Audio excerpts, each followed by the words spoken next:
Suscríbete a Venganza Perfecta para más historias. Ahora, comencemos con esta. Capítulo 1. La calma antes de la tormenta. Damián Larios había pasado 23 años en inteligencia militar antes de retirarse a lo que la mayoría de la gente llamaría una vida tranquila.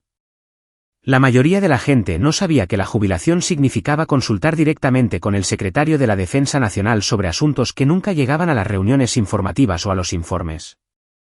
No sabían que la modesta casa en San Ángel, Ciudad de México, contenía una sala de comunicación segura que lo conectaba con algunas de las personas más poderosas del campo militar número 1. Su esposa, Marisol, lo sabía. Había sido oficial de logística de la Infantería de Marina cuando se conocieron, y entendía el peso de los secretos. Su hijo, Miguel, sabía que su padre había servido, pero como la mayoría de los jóvenes de 22 años, estaba más centrado en construir su propio camino. El chico se había alistado en el ejército mexicano en contra de los deseos iniciales de Damián. No porque Damián no respetara el servicio, sino porque sabía exactamente qué tipo de infierno podía esconderse detrás del latón pulido y la retórica patriótica. Un martes por la tarde de octubre, Damián estaba revisando documentos clasificados sobre fraude de contratistas en la Sierra de Guerrero cuando su teléfono encriptado vibró. No el teléfono celular normal, el otro. Larios, contestó. Papá. La voz de Miguel era extraña, tensa. El dolor envolvía cada sílaba. El cuerpo entero de Damián se puso rígido. ¿Qué pasó? Yo. Necesito que escuches. No reacciones, solo escucha. Una tos húmeda. Estoy bien. Mayormente bien. Miguel. El coronel Carlos González me dio una paliza hoy durante el entrenamiento. Dijo que le falté al respeto. Me rompió las costillas, papá. Tal vez la mandíbula. Me llevaron a la clínica de la base y el médico, el coronel Jiménez, lo registró como un accidente de entrenamiento, una caída de una carrera de obstáculos. La mano de Damián se apretó alrededor del teléfono hasta que sus nudillos se pusieron blancos. Su voz permaneció perfectamente tranquila. ¿Dónde estás ahora mismo? En mi barraca. Me dijeron que mantuviera la boca cerrada o empeoraría.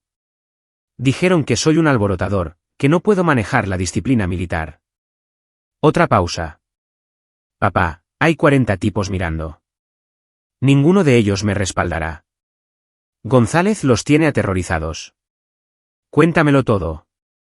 Empieza por el principio. La historia de Miguel salió en fragmentos. El entrenamiento físico de la mañana había sido brutal.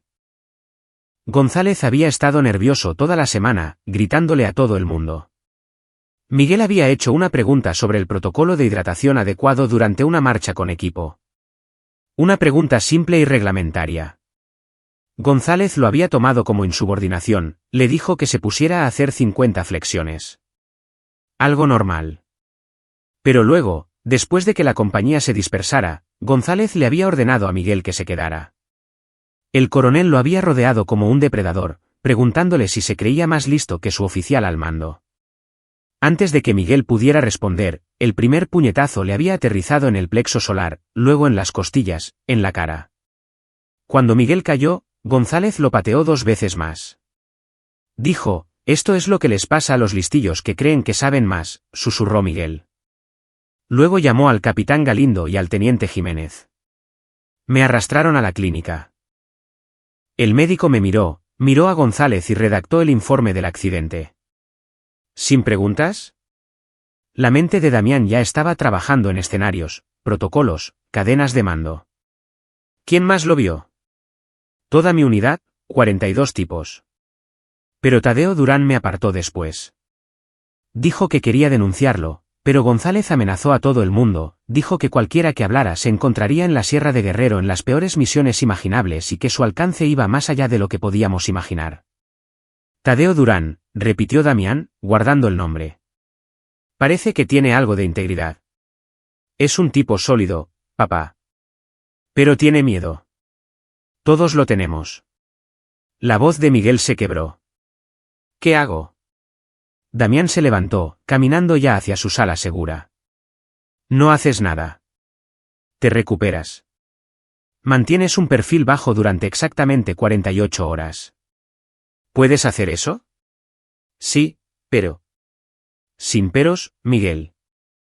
Sé que quieres luchar contra esto tú solo. Sé que estás pensando en ir a la Visitaduría General del Ejército o presentar una queja formal. No lo hagas. Ese rastro de papel será enterrado o tergiversado en tu contra.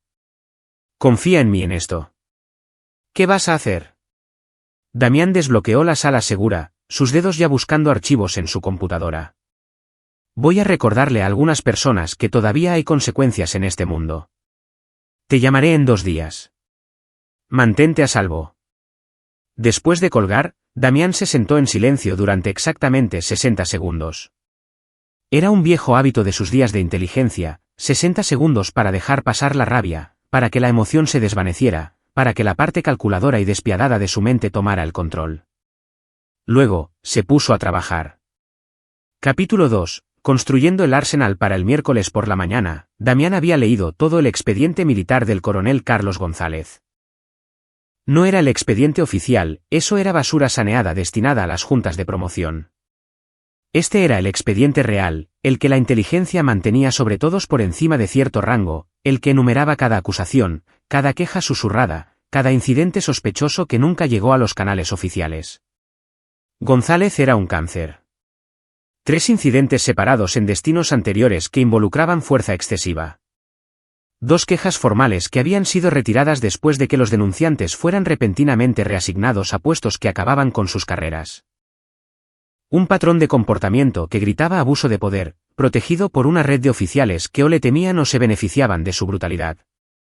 El expediente también mostraba a los protectores de González, el capitán Juan Galindo, su oficial ejecutivo y leal ejecutor, y el teniente coronel Ovidio Jiménez, el oficial médico de la base que había estado cubriendo a González durante 6 años. Ambos tenían sus propios esqueletos enterrados. Marisol apareció en la puerta con café. Hacía mucho tiempo que había aprendido a no hacer preguntas sobre la sala segura. ¿Qué tan malo? Suficientemente malo. Damián tomó el café, le besó la mejilla. Puso sus manos sobre nuestro hijo. Su expresión no cambió, pero sus ojos se volvieron fríos. Marisol Larios había comandado convoys de suministros a través de territorio hostil en Tamaulipas. Había perdido amigos por emboscadas.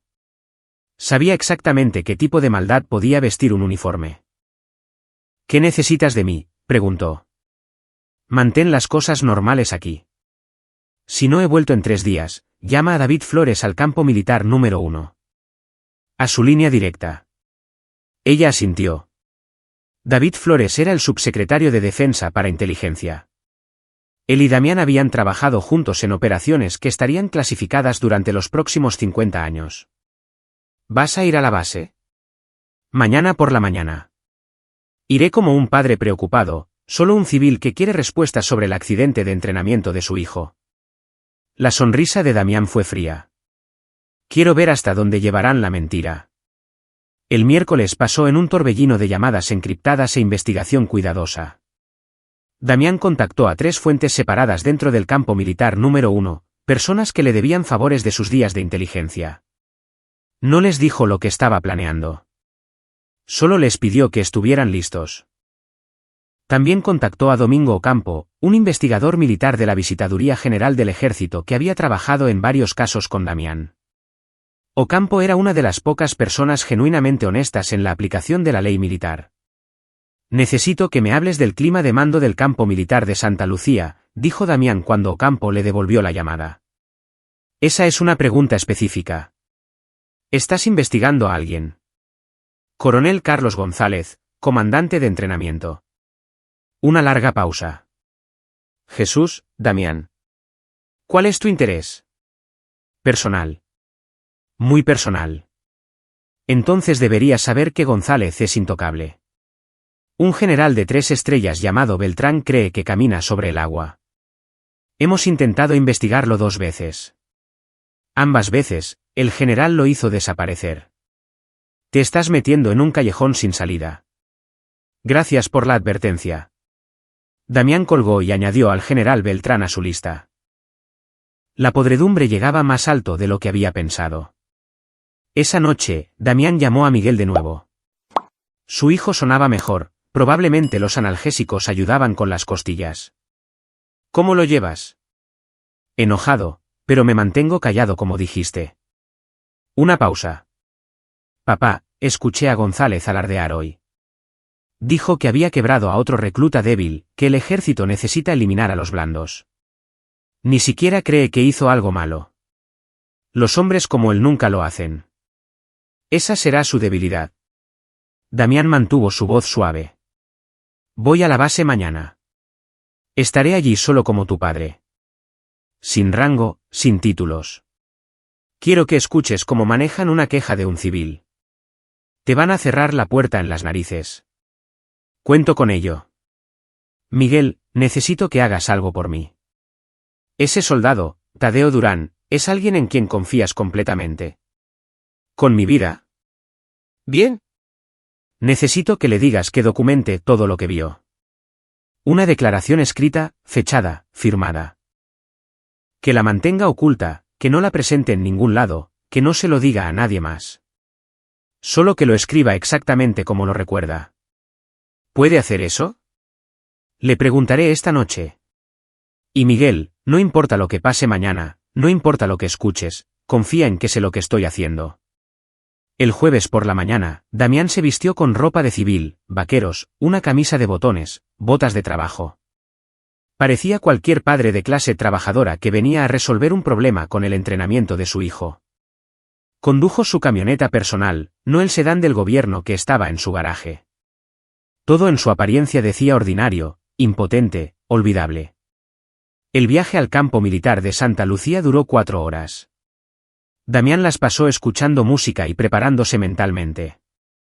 Hacía mucho tiempo que había aprendido que la clave del trabajo de inteligencia no era solo recopilar información. Era entender la naturaleza humana. El orgullo, la arrogancia, la certeza de que el poder te hacía invulnerable. Esas eran las debilidades que explotaría. Capítulo 3. Entrando en la guarida del león, el guardia en la puerta principal del campo militar de Santa Lucía revisó la identificación de Damián y lo dejó pasar con un interés mínimo. Solo otro visitante. Damián siguió las señales hacia el cuartel general de la base, estacionó en el lote de civiles y entró como si lo hubiera hecho 1000 veces antes. El cabo en el mostrador de recepción levantó la vista con un aburrimiento practicado. ¿Puedo ayudarle, señor? Estoy aquí para ver al coronel Carlos González. ¿Mi hijo está en su unidad de entrenamiento? ¿Tiene una cita? No, pero creo que el coronel querrá verme. Mi hijo tuvo un accidente de entrenamiento a principios de esta semana y tengo algunas preguntas sobre cómo se manejó. La expresión del cabo cambió ligeramente. Señor, si tiene preocupaciones sobre el entrenamiento de su hijo, debería presentar una consulta formal a través de... Prefiero hablar directamente con el coronel González. Damián Larios. Mi hijo es el soldado Miguel Larios. El nombre no le sonó al cabo, lo cual era perfecto. El chico cogió el teléfono, habló en voz baja por un momento y luego colgó. El coronel González dice que puede darle 10 minutos. Edificio C, segundo piso. Damián le dio las gracias y se dirigió a través de la plaza. El sol de la mañana era brillante. Soldados moviéndose en formaciones organizadas. La maquinaria cotidiana de la vida militar avanzando. Un orden hermoso y terrible construido sobre la disciplina y la confianza. Cuando esa confianza era traicionada, toda la estructura se convertía en una jaula. La oficina del coronel González era exactamente lo que Damián esperaba. Premios y condecoraciones en las paredes, un gran escritorio posicionado para poner a los visitantes en una posición psicológicamente inferior, fotos del coronel con varios dignatarios. Un santuario al ego. González mismo era un hombre compacto de unos 40 y tantos años, en forma, pero con el comienzo de una barriga que sugería demasiado tiempo de escritorio. Su apretón de manos fue innecesariamente firme, su sonrisa fabricada. Señor Larios, entiendo que tiene preocupaciones sobre su hijo. Así es. Damián se sentó sin ser invitado, un sutil juego de poder. Miguel me llamó el martes por la noche. Dijo que usted lo había golpeado durante el entrenamiento y que el incidente fue encubierto como un accidente. La sonrisa de González nunca vaciló. Su hijo está confundido, señor Larios. El soldado Larios tuvo una desafortunada caída durante el entrenamiento en la carrera de obstáculos. Fue tratado por nuestro personal médico y autorizado para volver al servicio. Si le dijo algo diferente, me temo que o está recordando mal debido a sus heridas o está inventando una historia para evitar la responsabilidad por su propia torpeza. Describió la paliza en detalle. Dijo que usted lo golpeó repetidamente después de la formación de la mañana, y luego hizo que sus oficiales presentaran un informe falso. Señor Larios, entiendo que esté preocupado por su hijo, pero tengo que decirle que el soldado Larios ha mostrado algunos problemas de disciplina desde que llegó aquí. Nada grave, pero un patrón de cuestionar la autoridad, de pensar que sabe más que sus instructores. González se reclinó en su silla. A veces, los jóvenes que luchan con la disciplina militar crean historias elaboradas para justificar sus fracasos. Damián dejó que el insulto flotara en el aire por un momento. ¿Está diciendo que mi hijo es un mentiroso? Estoy diciendo que está luchando con la transición a la vida militar. Sucede. Algunos reclutas simplemente no están hechos para el ejército. ¿Hubo testigos de este accidente de entrenamiento? Toda la compañía estaba presente durante el entrenamiento físico de la mañana. Tengo 42 soldados que pueden confirmar que el soldado Larios se cayó durante la carrera de obstáculos. Ninguno de ellos vio nada parecido a lo que su hijo describió. Ahí estaba. La mentira entregada con absoluta confianza. Damián no mostró ninguna reacción. Me gustaría hablar con algunos de esos testigos. Eso no es posible. Mis soldados tienen horarios de entrenamiento que mantener. No voy a perturbar la cohesión de la unidad porque un recluta no puede manejar la realidad del servicio militar. El tono de González se agudizó. Señor Larios, he sido paciente con usted por respeto a su preocupación como padre, pero creo que hemos terminado aquí. También me gustaría ver el informe médico. Esa es información militar confidencial. Usted no tiene derecho a acceder a ella. Damián se levantó lentamente, su expresión tranquila. Coronel González, le voy a dar 15 minutos para que me diga la verdad sobre lo que le pasó a mi hijo. 15 minutos para admitir lo que hizo, para presentar un informe de incidente adecuado y para enfrentar las consecuencias de sus acciones. González también se levantó, su cara enrojeciendo. Perdóneme. Usted golpeó a mi hijo. Hizo que sus oficiales lo encubrieran. Ha creado un ambiente de miedo donde 42 soldados están demasiado aterrorizados para decir la verdad. Le doy 15 minutos para arreglarlo. ¿Me está amenazando? La voz de González se elevó. Permítame dejar algo muy claro, señor Larios. Soy un coronel del ejército mexicano. Usted es un civil sin autoridad en esta base. Su hijo es un mentiroso y un alborotador. Y si continúa haciendo estas acusaciones sin fundamento, haré que lo arresten por acoso y lo expulsen de esta instalación. Damián miró su reloj. 14 minutos. González presionó un botón en su teléfono. Seguridad, habla el coronel González. Necesito una escolta para sacar a un civil de mi oficina. Inmediatamente. En 90 segundos, aparecieron 2 oficiales de la policía militar. Damián reconoció al sargento, Beto Robles, según su placa de identificación. Un policía militar de carrera, probablemente había visto cientos de situaciones difíciles. Este hombre está haciendo declaraciones amenazantes, dijo González. Quiero que lo escolten fuera de la base y se le prohíba volver a entrar. Robles parecía incómodo pero profesional. Señor, si nos acompaña, por favor. Damián no se movió. 13 minutos, coronel. Sáquenlo. Ahora. Robles dio un paso adelante. Señor, no quiero hacer esto difícil. No será difícil, dijo Damián en voz baja. Se giró para enfrentar a González directamente. Voy a esperar fuera de este edificio. Dentro de 12 minutos, la verdad sobre lo que ha hecho se le vendrá encima. Tiene ese tiempo para adelantarse. Sáquenlo de aquí. Robles y su compañero guiaron a Damián fuera de la oficina, por las escaleras y hacia el estacionamiento. No fueron bruscos, solo firmes. Robles dijo en voz baja, Señor, no sé de qué se trata esto, pero necesita dejarlo pasar. El coronel González no tolera desafíos a su autoridad. Sé exactamente qué clase de hombre es el coronel González, respondió Damián. Por eso estoy aquí. Lo dejaron junto a su camioneta con la advertencia de no volver al edificio. Damián se apoyó en el capó, mirando su reloj. 9 minutos. Capítulo 4. La cuenta regresiva dentro del edificio del cuartel general. El coronel González caminaba de un lado a otro en su oficina, todavía furioso. El capitán Juan Galindo estaba cerca de la puerta, habiendo llegado momentos después de que el civil fuera retirado. ¿Quién demonios era ese?, preguntó Galindo. Un don nadie, el padre del soldado Larios. González se dejó caer en su silla. Vino aquí haciendo acusaciones demenciales. Dijo que golpeé a su hijo, que lo encubrimos. La expresión de Galindo se tensó. ¿Qué le dijiste? La verdad. Que su hijo se cayó durante el entrenamiento, que tenemos 42 testigos, y que si continúa acosándonos, enfrentará consecuencias legales. González hizo un gesto de desdén. Otro padre desesperado que no puede aceptar que su precioso hijo no es especial. Parecía bastante seguro para alguien que hace acusaciones sin fundamento. Siempre lo están. Esta gente ve demasiadas películas, creen que pueden venir a una base militar y exigir respuestas como si tuvieran derecho a ellas. González abrió su correo electrónico. Voy a presentar un informe a la oficina de la Policía Militar. Crear un registro de su acoso en caso de que intente escalar la situación. Afuera, Damián observaba cómo el segundero barría la esfera de su reloj. 7 minutos. Había pasado toda su carrera de inteligencia entendiendo el tiempo, sabiendo cuándo presionar, cuándo esperar, cuándo dejar que alguien se ahorcara con su propia arrogancia.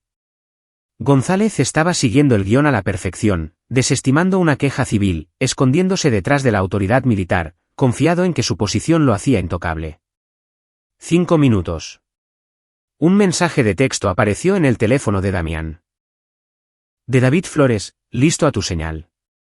Damián respondió, 3 minutos. Dentro de la Sedena, Flores estaba sentado en su oficina revisando el paquete que Damián le había enviado el día anterior. Todo documentado, todo verificado. El historial de González, la complicidad de Jiménez, el patrón de abuso que había sido enterrado bajo el silencio oficial, lo más importante, la evidencia de que no era un incidente aislado, sino parte de una falla sistémica en la responsabilidad de mando. Flores había estado esperando a alguien como Damián para que le trajera algo como esto. La Secretaría de la Defensa Nacional había estado perdiendo credibilidad por escándalos de abuso, y el secretario había dejado claro que el próximo caso verificable resultaría en consecuencias públicas inmediatas. No más reasignaciones silenciosas. No más protección a oficiales corruptos. 3 minutos. González estaba escribiendo un correo electrónico al general Beltrán quejándose de la intrusión civil cuando sonó el teléfono de su escritorio. Línea interna, extensión desconocida. Coronel González. Coronel, habla el sargento Robles, del puesto de servicio de la Policía Militar. El civil que retiramos de su oficina. ¿Quiere que presentemos cargos formales por allanamiento? No, solo manténganlo fuera de la base. Si regresa, entonces presentaremos cargos. González colgó, satisfecho. La situación estaba contenida. 2 minutos. El teléfono de Damián vibró. Un texto de Miguel, Tadeo escribió todo, dice que está listo para testificar si lo necesitas. Otro texto, este de Marisol, hagas lo que hagas, confío en ti. Vuelve a casa sano y salvo. 1 minuto. Damián se alejó de su camioneta, moviéndose a un banco con una vista clara del edificio del cuartel general. El aire de otoño era fresco, las hojas se volvían doradas y rojas. Un día hermoso, el tipo de día que te hacía creer que el mundo era fundamentalmente bueno, que la justicia existía, que los monstruos no podían esconderse para siempre. 30 segundos. Dentro de la oficina de González, el coronel estaba revisando las listas de servicio cuando su teléfono de escritorio sonó de nuevo. Tono diferente. Esta era una línea externa. El identificador de llamadas mostraba un prefijo de la Sedena. Respondió con profesionalismo practicado. Coronel González. Coronel, habla el subsecretario Flores desde la oficina del secretario de la Defensa Nacional. Necesitamos discutir el incidente de entrenamiento del soldado Miguel Larios del martes. González se quedó helado. La Sedena no llamaba por incidentes de entrenamiento individuales. Nunca. Señor, no estoy seguro de entender. El soldado Larios tuvo una caída durante el entrenamiento en la carrera de obstáculos. Ha sido documentado y... Deje de hablar, coronel. La voz de Flores era de hielo. Hace 12 minutos, un hombre llamado Damián Larios visitó su oficina. Le dio 15 minutos para decir la verdad sobre lo que le pasó a su hijo. Usted eligió llamar a seguridad en su lugar. ¿Sabe quién es Damián Larios? La boca de González se secó. Un civil, el padre del soldado. Damián Larios es un asesor principal de esta oficina con autorización de alto secreto y acceso directo al secretario de la Defensa Nacional. Pasó 23 años en inteligencia militar con una autoridad operativa que excedía la suya en varios órdenes de magnitud. Cuando se retiró, lo mantuvimos como consultor porque su experiencia es invaluable para la seguridad nacional. La habitación pareció inclinarse. González se aferró a su escritorio. Más importante aún, continuó Flores, es un padre cuyo hijo fue golpeado por un oficial al mando y luego ese asalto fue encubierto por personal médico corrupto. Tiene exactamente 60 segundos para decirme por qué no debería arrestarlo inmediatamente. Capítulo 5. Los muros se cierran. La mente de González corrió a través de posibilidades, excusas, rutas de escape. Su instinto era negar todo, confiar en la misma protección que lo había protegido durante años. Señor, no sé lo que el señor Larios le dijo, pero el soldado Larios tuvo un accidente durante. Voy a detenerlo ahí, interrumpió Flores. Antes de que se comprometa con esa mentira, quiero que sepa lo que tenemos. Tenemos los registros médicos del soldado Larios que muestran lesiones inconsistentes con una caída, específicamente hematomas con patrón de nudillos y heridas defensivas. Tenemos una declaración jurada de un testigo que lo vio golpear al soldado Larios. Tenemos su historial de servicio que muestra 3 acusaciones previas de fuerza excesiva. Tenemos el informe médico falsificado del teniente coronel Jiménez. Y tenemos un patrón de problemas de clima de mando en el campo militar de Santa Lucía que sugiere un abuso sistemático encubierto en múltiples niveles. González sintió que su pecho se oprimía. Señor, yo. No he terminado. En aproximadamente 90 segundos, voy a poner en conferencia al comandante de la base, a la Visitaduría General del Ejército y a la Fiscalía General de Justicia Militar. Lo van a poner bajo investigación inmediata. Su autoridad de mando será suspendida. Cada soldado en su unidad será entrevistado por separado. Cada informe que ha presentado en el último año será auditado. ¿Entiende lo que está sucediendo? Sí, señor. La voz de González era apenas un susurro. Entonces le voy a hacer una pregunta, y su respuesta determinará si pasa el resto de su vida en prisión o simplemente pierde su carrera y su pensión. ¿Agredió físicamente al soldado Miguel Larios el martes por la mañana? El silencio se prolongó durante 5 segundos eternos. Sí, señor, lo hice. Afuera, Damián vio el momento exacto en que sucedió. A través de la ventana del segundo piso, pudo ver a González desplomarse en su silla, con la cabeza entre las manos. El mundo entero del coronel se estaba derrumbando, y había tardado exactamente 12 minutos desde el momento en que llamó a seguridad. El teléfono de Damián vibró. Flores, confesó. Pasando a la fase 2. La fase 2 era donde las cosas se ponían interesantes. Dentro de la oficina, González todavía estaba al teléfono cuando el capitán Galindo irrumpió por la puerta.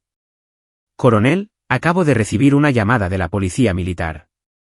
Están enviando investigadores. González levantó una mano para silenciarlo, todavía escuchando a Flores.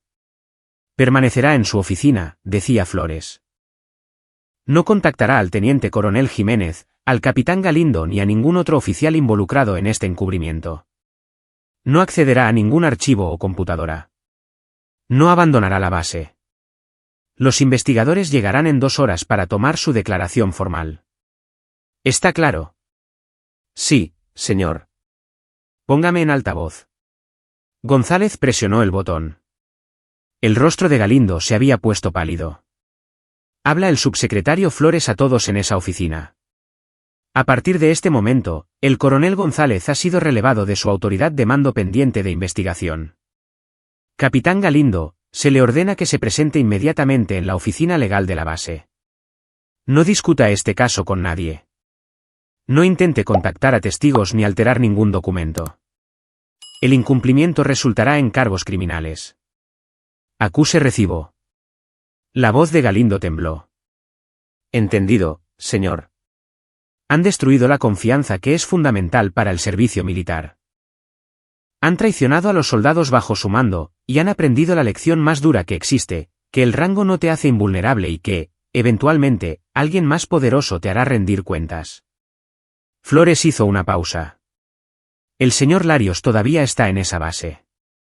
Si algo le sucede a él o a su hijo, si experimentan la más mínima represalia, me aseguraré personalmente de que cada oficial involucrado pase el tiempo máximo en la prisión militar del campo militar número 1. Fuera de mi ejército. La línea se cortó. González se sentó en su silla, aturdido. Todo lo que había construido, 24 años de servicio, su reputación, su autoridad, desaparecido en 12 minutos porque había subestimado a un civil en vaqueros y botas de trabajo. Galindo se quedó helado. ¿Qué hacemos? Nada. No hay nada que podamos hacer. González levantó la vista, y por primera vez en años, parecía genuinamente asustado. Él lo sabía. Larios sabía exactamente lo que pasaría. Me dio 15 minutos para confesar porque ya lo había puesto todo en marcha. La llamada, la investigación, todo. Puso un cronómetro y me vio caer en la trampa. ¿Quién es él? Alguien con quien nunca deberíamos habernos metido. Capítulo 6. La purga se extiende en menos de una hora, la base estaba en un caos controlado. Investigadores militares de la Visitaduría General del Ejército llegaron con órdenes selladas. El comandante de la base, un general de 2 estrellas, hizo una llamada de emergencia a la Sedena y salió de su oficina con aspecto conmocionado. Cada soldado de la compañía de entrenamiento de González fue separado y entrevistado individualmente. Damián permaneció en la base, ahora con autorización oficial. El propio jefe de la policía militar se disculpó por la expulsión anterior, explicando que no había sido informado de la situación. Damián aceptó la disculpa con elegancia, pero su atención estaba en otra parte. Fue a buscar a su hijo. Miguel estaba en la barraca cuando Damián llegó. El chico se levantó rápidamente, haciendo una mueca de dolor por las costillas, y Damián vio el alcance total del daño por primera vez. Moretones de color amarillo y púrpura en la mandíbula de Miguel, la forma en que sostenía su costado izquierdo, el labio partido que aún estaba sanando. Papá, dijo Miguel en voz baja. Escuché lo que pasó. Toda la base está hablando de ello. Damián abrazó a su hijo con cuidado, consciente de las heridas. ¿Cómo lo llevas? Mejor ahora. Antes asustado, pero mejor ahora. Miguel se apartó. Lo que hiciste. Ni siquiera sé qué decir. No tienes que decir nada. Nadie lastima a mi hijo y se sale con la suya. Damián guió a Miguel para que se sentara en su litera. Los investigadores querrán entrevistarte. Cuéntales todo, exactamente cómo sucedió. No lo minimices. No lo exageres. Solo la verdad. ¿Qué le va a pasar a González? Corte marcial como mínimo. Probablemente tiempo en prisión. Su carrera ha terminado. La expresión de Damián se endureció. Pero no es el único. Jiménez falsificó registros médicos. Galindo ayudó a encubrirlo. Y hay un general de 3 estrellas llamado Beltrán que ha estado protegiendo a González durante años. Todos van a caer. Miguel sacudió la cabeza con incredulidad. Pensé que tendría que aguantármelo, vivir con ello. Tal vez ser reasignado y tratar de olvidar. Nunca. Nunca deberías tener que vivir con la injusticia, especialmente no de personas que se suponía que debían liderarte. Damián apretó el hombro de su hijo. El ejército se basa en valores, honor, integridad, deber. Cuando los oficiales violan esos valores, destruyen todo lo que el uniforme representa. Lo que te pasó no fue solo una agresión. Fue una traición a todo lo que se supone que significa el servicio militar. Llamaron a la puerta. Domingo Ocampo estaba allí con su uniforme de investigador, con aspecto de disculpa. Señor Larios, soldado Larios, estoy aquí para realizar la entrevista formal. Damián se levantó. Domingo, me alegro de que seas tú quien se encargue de esto. Ojalá lo hubiéramos descubierto antes, dijo Ocampo con gravedad. Pero lo estamos descubriendo ahora. Soldado Larios, si está listo, necesito que me cuente todo lo que pasó el martes por la mañana.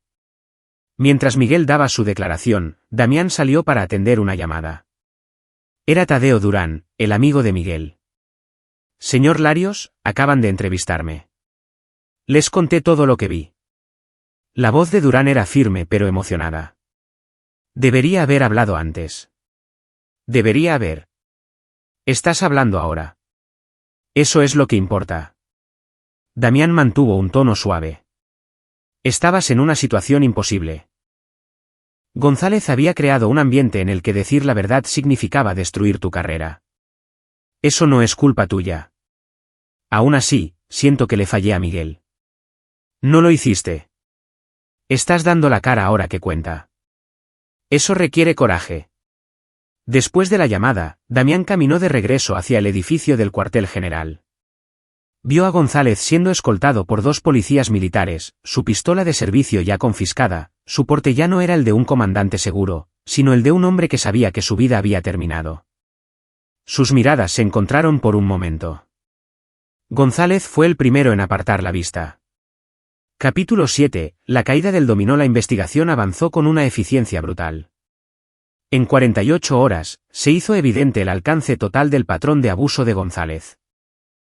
Había estado aterrorizando sistemáticamente a los soldados durante 6 años, usando el miedo y la excusa de un entrenamiento duro para enmascarar lo que equivalía a una agresión criminal.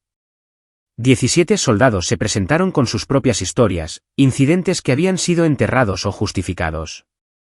El teniente coronel Ovidio Jiménez se derrumbó durante el interrogatorio. El oficial médico de la base admitió haber falsificado al menos una docena de informes para encubrir la violencia de González. Lo había hecho porque González tenía información comprometedora sobre él. Jiménez había estado teniendo una aventura con una oficial subordinada y González había amenazado con exponerlo a menos que Jiménez cooperara. La confesión fue condenatoria, patética y selló el destino de Jiménez. El capitán Juan Galindo intentó conseguir un abogado, pero su implicación era demasiado clara. Había presenciado múltiples agresiones y no solo no las había denunciado, sino que había intimidado activamente a los soldados que querían presentarse. Su carrera militar terminó con una recomendación de baja deshonrosa. Pero el verdadero premio era el general Beltrán. El general de 3 estrellas había sido el protector de González, el poder detrás del trono, quien había hecho desaparecer investigaciones anteriores. Los contactos de Damián en la inteligencia de la Sedena obtuvieron las comunicaciones de Beltrán, y lo que encontraron fue peor de lo que nadie esperaba. Beltrán no solo había protegido a González, había cultivado activamente una red de oficiales abusivos en múltiples bases, creyendo que los hombres duros hacían mejores soldados. Su filosofía era que el ejército moderno se había ablandado, que la corrección política había debilitado la efectividad militar y que oficiales como González eran necesarios para mantener la disciplina adecuada. Era un cáncer que había hecho metástasis en toda una estructura de mando. David Flores entregó personalmente la notificación de despido de Beltrán. Al general se le dio una opción: retirarse inmediatamente con un rango reducido y una carta de reprimenda en su expediente o enfrentar una corte marcial por incumplimiento del deber y conducta impropia de un oficial. Eligió la jubilación, pero el daño a su legado fue permanente. Damián observó la caída de estas fichas de dominó con fría satisfacción. Esto ya no se trataba solo de su hijo. Se trataba de extirpar una podredumbre que había estado envenenando al ejército durante años. El viernes por la tarde, se sentó con Miguel en la cafetería de la base. Su hijo se veía mejor, la hinchazón de su mandíbula disminuía, se movía con menos dolor. Papá, me ofrecen un traslado a una unidad diferente. Dicen que podría dejar el campo militar de Santa Lucía, empezar de nuevo en otro lugar. Miguel rodeó su taza de café con las manos. ¿Qué crees que debería hacer? ¿Qué quieres hacer tú? Quiero quedarme. Quiero terminar mi entrenamiento aquí con mi unidad. No quiero que González me haya echado. Damián sonrió. Entonces quédate. Muéstrales qué clase de soldado eres realmente. ¿Pero qué hay de los otros tipos? Los que no hablaron. Están diciendo que soy un soplón, que rompí el código. Algunos de ellos pensarán eso. Otros te respetarán por tener el coraje que ellos no tuvieron. Y algunos se darán cuenta de que no hay honor en proteger a los monstruos. Damián se inclinó hacia adelante. Miguel, vas a tener que tomar una decisión todos los días de tu carrera militar. Puedes ser el tipo de soldado que mira para otro lado cuando suceden cosas malas, o puedes ser el tipo que defiende lo que es correcto, incluso cuando es difícil. Esa elección define quién eres. Hiciste que pareciera fácil. No fue fácil. Fue necesario. Hay una diferencia. La expresión de Damián se suavizó. Yo tenía recursos que la mayoría de la gente no tiene. Tenía conexiones, experiencia, autoridad. La mayoría de los soldados en tu posición no podrían haber hecho lo que yo hice. Por eso el sistema tiene que funcionar, para que la gente sin poder también pueda obtener justicia. ¿Funcionó el sistema esta vez? Sí, porque lo forcé a hacerlo. Pero ese es el problema. No debería requerir a alguien como yo para hacer que el sistema funcione. Debería funcionar por sí solo. Damián suspiró. Eso es lo que estamos tratando de arreglar ahora. Nuevas políticas, mejor supervisión, protecciones para los denunciantes. No será perfecto, pero será mejor que lo que tú pasaste. Capítulo 8. El juicio. 6 meses después, Damián se sentó en la sala del tribunal de la prisión militar del campo militar número 1 para la corte marcial de González. El procedimiento estaba abierto al público, una elección deliberada de la Fiscalía General de Justicia Militar para demostrar transparencia. González se sentó en la mesa de la defensa, luciendo más pequeño de lo que Damián recordaba. El tiempo en prisión esperando el juicio lo había envejecido, le había quitado su porte arrogante. Se enfrentaba a 12 cargos: agresión, lesiones, conducta impropia de un oficial, incumplimiento del deber, falsificación de documentos oficiales e intimidación de testigos. La fiscalía fue metódica y devastadora. Presentaron el testimonio de Miguel, el relato de Tadeo Durán como testigo presencial, pruebas médicas y declaraciones de otros 16 soldados que González había abusado. Mostraron el patrón de comportamiento, los encubrimientos, la traición sistemática de la confianza. El abogado defensor de González intentó argumentar que su cliente había estado aplicando una disciplina militar legítima, que los soldados de hoy eran demasiado blandos, que un cierto nivel de confrontación física era normal en los entornos de entrenamiento. El argumento no prosperó. Esto no era disciplina, era sadismo con uniforme. Damián también testificó, no sobre el incidente en sí, sino sobre su investigación y lo que había encontrado. Mantuvo su testimonio factual, clínico, devastador. Detalló cómo había construido el caso, contactado a la Sedena y dado a González la oportunidad de confesar. Describió la arrogancia del coronel, su certeza de que el rango lo hacía intocable. ¿Tenía la intención de que este caso se hiciera público?, preguntó el fiscal. Absolutamente, respondió Damián. No por venganza, sino por responsabilidad. Si hubiéramos manejado esto en silencio con una simple reasignación y un archivo sellado, el mensaje habría sido que los oficiales que abusan de su poder aún pueden salirse con la suya. Quería que todos los soldados del ejército supieran que hay consecuencias, que el sistema puede funcionar, que alzar la voz importa. El veredicto llegó después de 3 días de deliberación. Culpable de todos los cargos. La sentencia fue dura. González recibió 8 años en una prisión militar, una baja deshonrosa, y la pérdida de todo rango y beneficios. Había entrado en el ejército como un teniente idealista y lo dejaba como un delincuente convicto de unos 50 años, sin pensión, sin perspectivas y con un historial criminal que lo seguiría para siempre. Jiménez recibió 4 años y una baja deshonrosa. Galindo recibió 2 años y fue despojado de su comisión. El general Beltrán no fue procesado penalmente, pero su jubilación fue con un rango reducido, su legado destruido. Había sido mencionado por su nombre en la declaración pública del secretario de la Defensa Nacional sobre el caso, identificado como un líder fallido que había permitido el abuso por negligencia y lealtad equivocada. Después de la sentencia, Damián se encontró con Miguel fuera del juzgado. Su hijo vestía el uniforme de gala, con el rango de especialista en sus hombros. Había terminado su entrenamiento, destacado en su formación posterior y estaba a punto de desplegarse con el cuerpo de fuerzas especiales. Realmente ha terminado, dijo Miguel. Esta parte sí. Pero el trabajo continúa. Damián miró a su hijo con orgullo. Vas a ver mucho en tu carrera. Buenos líderes y malos, sistemas que funcionan y sistemas que fallan. Recuerda esto. Recuerda que una persona que se planta puede cambiarlo todo. Lo haré. Y papá, la voz de Miguel estaba cargada de emoción, gracias por creerme, por luchar por mí. Siempre, hijo. Siempre. Capítulo 9. Secuelas y legado. Un año después de la condena de González, Damián se sentó en una sala de reuniones de la Sedena con David Flores y un equipo de defensores de la reforma militar. Estaban presentando una nueva iniciativa de entrenamiento basada en el caso Larios, sistemas de denuncia obligatorios, investigaciones independientes para todas las acusaciones de abuso, protecciones contra represalias y una revisión completa de cómo se evaluaba el clima de mando. El caso Larios se convirtió en un punto de inflexión, dijo Flores a los oficiales reunidos. No por el abuso en sí. Trágicamente, hemos tenido demasiados de esos. Sino porque demostró que la transparencia y la rendición de cuentas podían funcionar, que podíamos extirpar la podredumbre sin destruir la institución. Damián escuchó, pero no habló.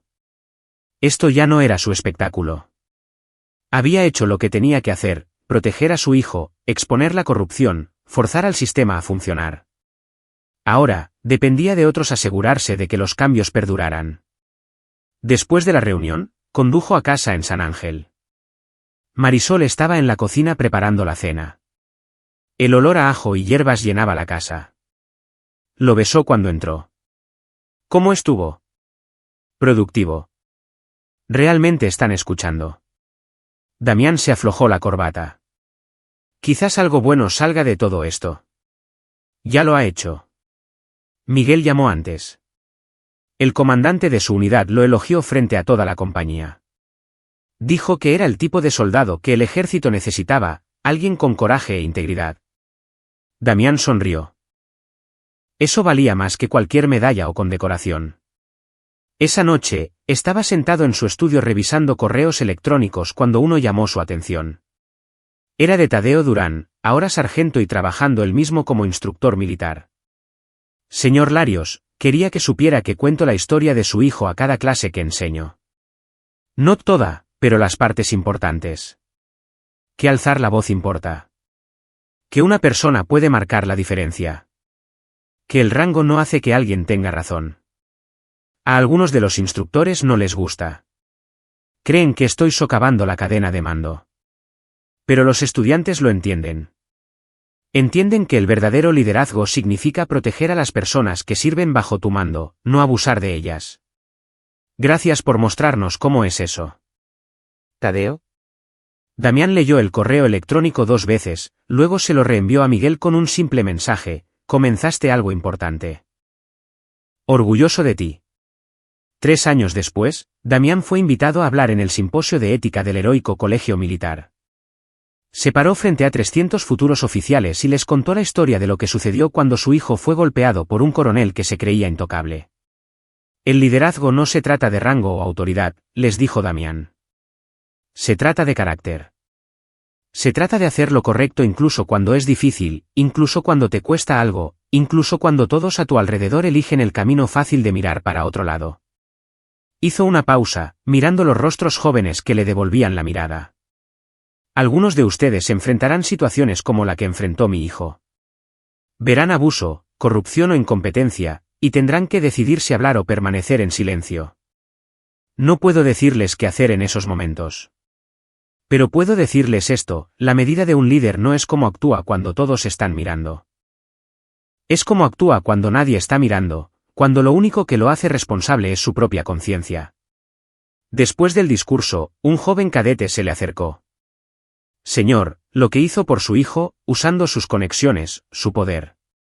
Eso no es algo que la mayoría de la gente pueda hacer. ¿Qué pasa con los soldados que no tienen un padre en la Sedena? Era una buena pregunta, una pregunta honesta. Tienes razón, reconoció Damián.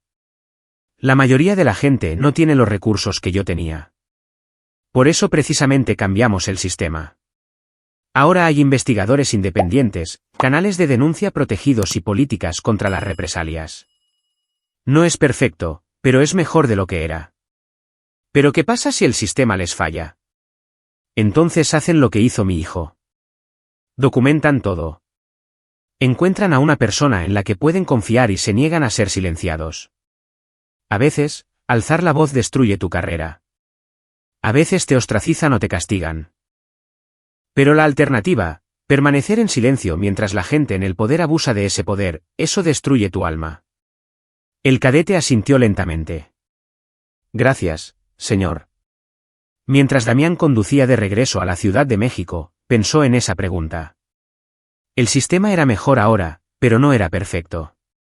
Habría otros González por ahí, otros oficiales corruptos, otros soldados que necesitarían a alguien que luchara por ellos.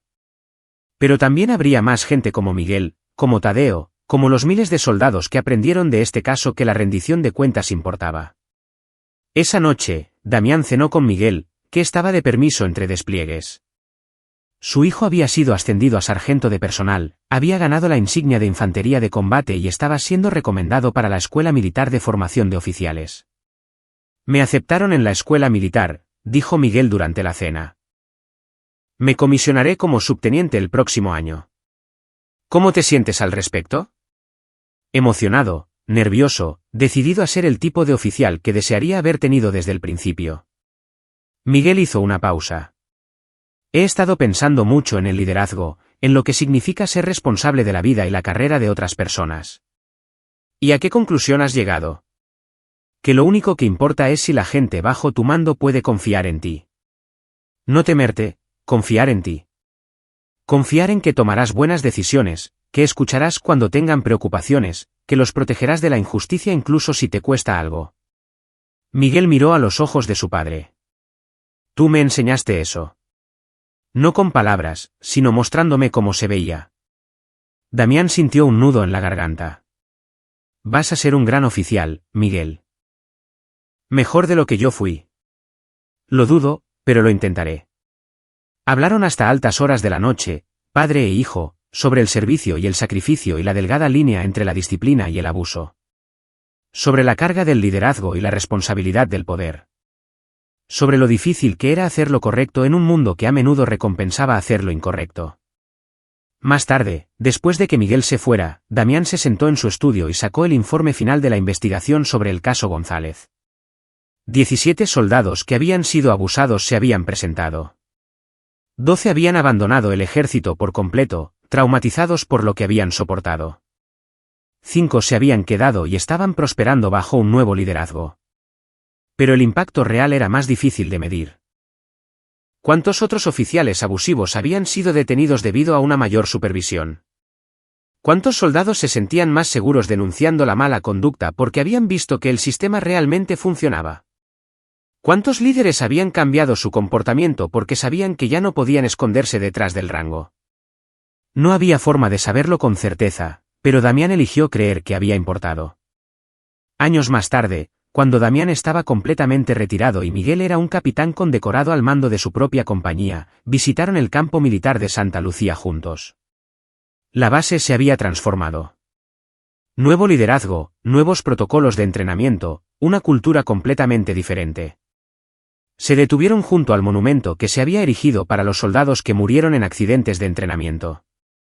Un simple muro de piedra con nombres y fechas.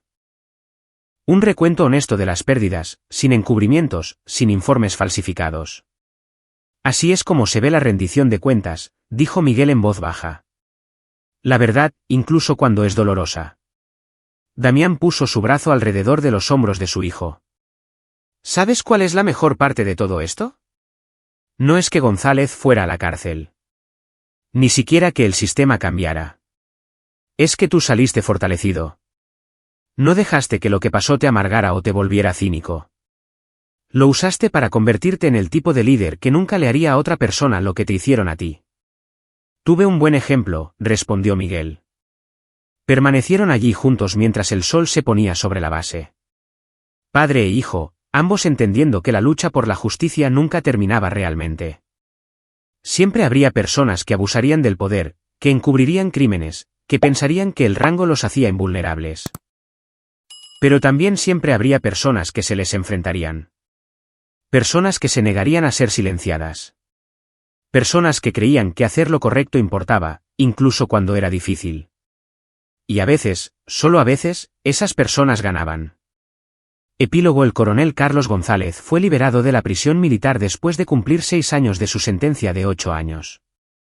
Se mudó a un pequeño pueblo en Durango, trabajó como guardia de seguridad en el turno de noche y murió solo en su apartamento a los 67 años. Su obituario no mencionaba su servicio militar. El teniente coronel Ovidio Jiménez perdió su licencia médica y pasó su condena trabajando en la biblioteca de la instalación. Después de su liberación, trabajó como empleado de facturación médica. Nunca más ejerció la medicina. El capitán Juan Galindo fue dado de baja con deshonor y tuvo dificultades para encontrar trabajo. Finalmente, inició un pequeño negocio que fracasó en 2 años. Se declaró en bancarrota a los 45 años. El nombre del general Beltrán fue retirado silenciosamente de un edificio en el heroico colegio militar. No concedió entrevistas, no escribió memorias y vivió en la oscuridad hasta su muerte a los 72 años.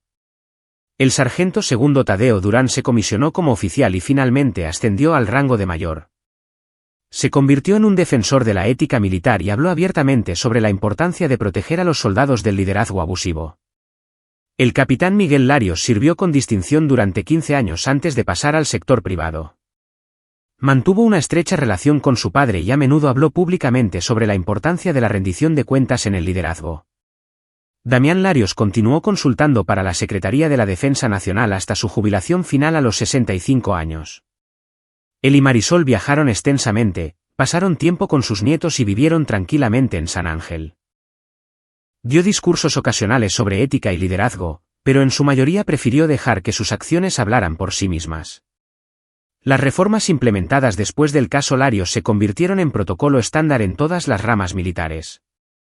Si bien el abuso todavía ocurría, la tasa de enjuiciamientos exitosos aumentó en un 340% y las denuncias anónimas condujeron a intervenciones más tempranas antes de que los patrones de abuso pudieran arraigarse. No todos fueron salvados. No todas las injusticias fueron corregidas. Pero el sistema era mejor de lo que había sido. Y eso tenía que ser suficiente. Porque al final, la justicia no se trata de resultados perfectos. Se trata de personas que eligen hacer lo correcto incluso cuando es difícil. Incluso cuando podrían salirse con la suya sin hacer nada, incluso cuando el camino más fácil es mirar para otro lado. Damián Larios miró a su hijo, golpeado y ensangrentado, y eligió luchar. Esa elección lo cambió todo. Aquí es donde termina nuestra historia. Comparte tus pensamientos en la sección de comentarios. Gracias por tu valioso tiempo. Si disfrutaste de esta historia, por favor, asegúrate de suscribirte a este canal. Eso me ayudaría mucho. Haz clic en el vídeo que ves en la pantalla y te veré.